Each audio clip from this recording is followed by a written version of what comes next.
সহিংসতা বন্ধ করে রাষ্ট্রকে আর বিপন্ন না করার আহ্বান জানিয়েছেন ঢাকা বিশ্ববিদ্যালয়ের নীল দলের শিক্ষকরা।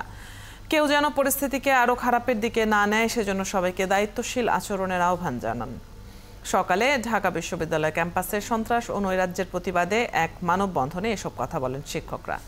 সাম্প্রতিক পরিস্থিতিকে জাতীয় সংকট উল্লেখ করে তা সমাধানে জাতীয় সংলাপের প্রস্তাব দেন বিশ্ববিদ্যালয়ের সাবেক উপাচার্য অধ্যাপক আখতারুজ্জামান। এ সময় শিক্ষকরা শিক্ষার্থীদের পাশে থাকার অঙ্গীকার করে আলোচনার মাধ্যমে সব সমস্যা সমাধানের আহ্বান জানান। দেশে আর কোনো প্রাণহানি হোক তা তারা চান না বলেও জানান শিক্ষকরা। কোটা আন্দোলনকে ঘিরে সব ঘটনার সুষ্ঠু তদন্ত ও বিচার সহ 5 দফা দাবিতে উপাচার্যের কাছে স্মারকলিপি জমা দেন তারা।